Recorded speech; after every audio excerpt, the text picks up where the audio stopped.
The old house on the edge of Willow Creek had been empty for decades, its windows dark, its paint peeling like dead skin. The townsfolk called it the Marrow House, though no one could recall why. Some said it was the way the wind moaned through its cracked foundation, like a voice trapped in the earth. Others swore they'd seen lights flickering in the attic on moonless nights. For years it stood abandoned, avoided by all but the most curious or foolish. Clara was the latter. Photographer with a taste for the macabre, she'd heard the stories and dismissed them as small-town superstition. She'd been chasing abandoned places for years, capturing their decay through her lens, and the Marrow House was her latest obsession. It was October, the air crisp with the scent of fallen leaves. When she drove her beat-up sedan down the dirt road to the house, the sun hung low, casting long shadows that stretched like fingers across the overgrown lawn. The house loomed ahead, its sagging porch and boarded windows giving it the look of a skull left to rot. Clara parked, grabbed her camera, and stepped out, her boots crunching on gravel. The silence was heavy, broken only by the occasional caw of a crow perched in the skeletal branches of a nearby oak.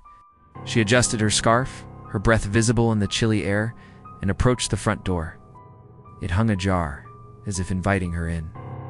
Inside, the air was stale, thick with dust, that danced in the slivers of light piercing the boarded windows. The floorboards creaked under her weight, each step echoing in the cavernous space.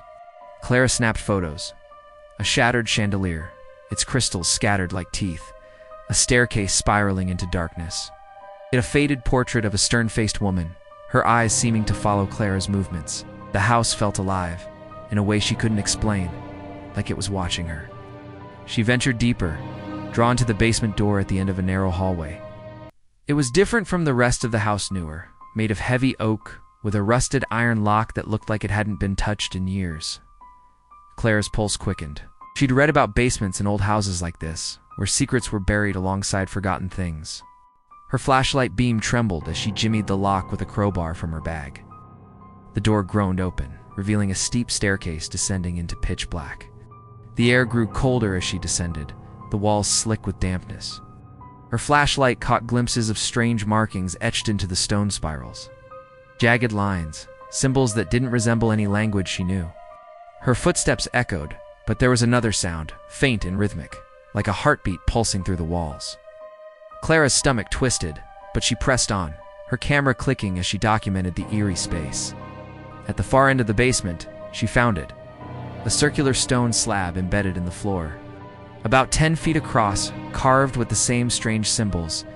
It looked like a seal or a lid. Clara knelt, tracing the carvings with her fingers.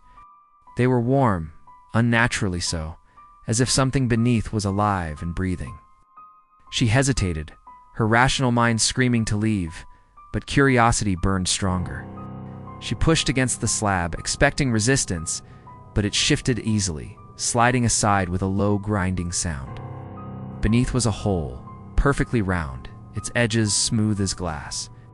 Her flashlight beam plunged into the darkness but found no bottom. The air that rose from it was warm and sour, carrying a faint whisper like voices overlapping, too soft to discern. The whispers grew louder, forming words she couldn't understand, yet they tugged at her mind, urging her to climb in.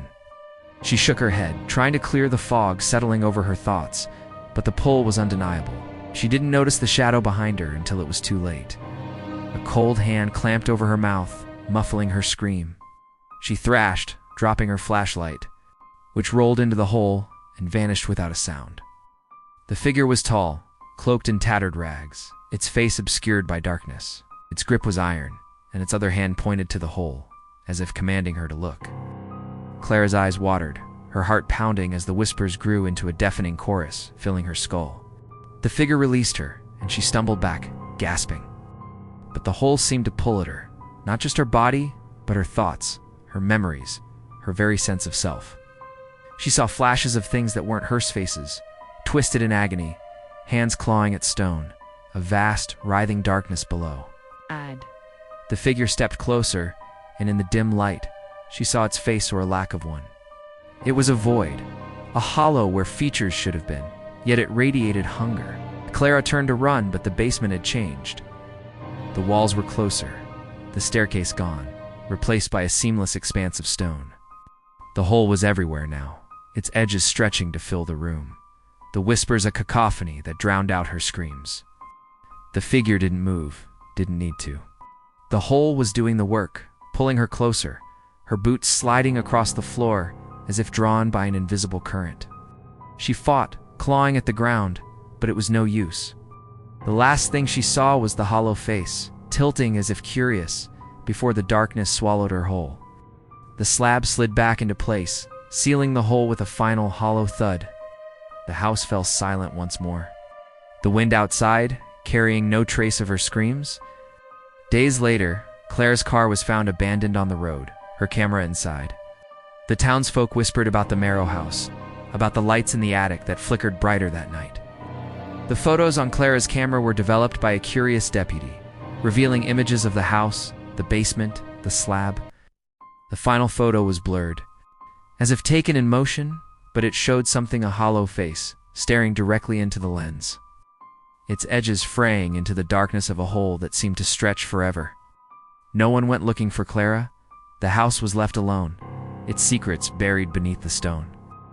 But on moonless nights, the whispers could still be heard, seeping from the ground, calling to anyone foolish enough to listen.